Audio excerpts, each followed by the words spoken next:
Opioids commonly abused include prescription drugs, heroin, and fentanyl.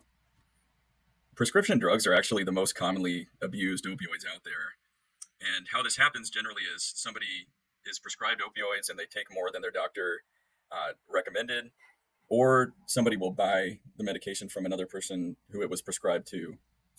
Interestingly, there's a figure where I believe 1 in 4 persons who are prescribed opioids long term eventually abuse them in some way, which is just mind blowing. It makes me rethink my practice as a doctor sometimes.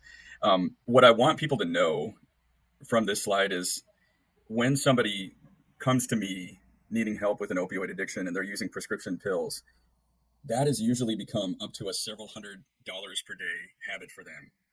And you just pause for a moment and think of the incredible financial, social impact of spending several $100s per day on anything. And you can see how much this can ruin somebody's life so quickly, in addition to the negative effects of the opioid themselves. Now, what people will often do is they will switch from using prescription opioids to something relatively cheaper, such as heroin, a street drug. Heroin has a really interesting history. It was actually produced by the Bayer Company, the same company that makes Bayer aspirin now, in the late 1800s. And there was a point where you could actually buy this stuff out of the Sears catalog, if you can imagine that.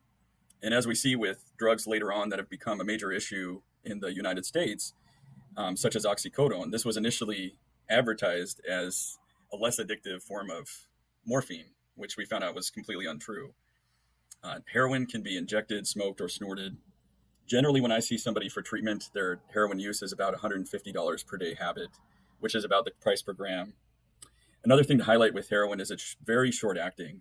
So somebody who is addicted will have to redose every hour or two to prevent withdrawal symptoms and to get high.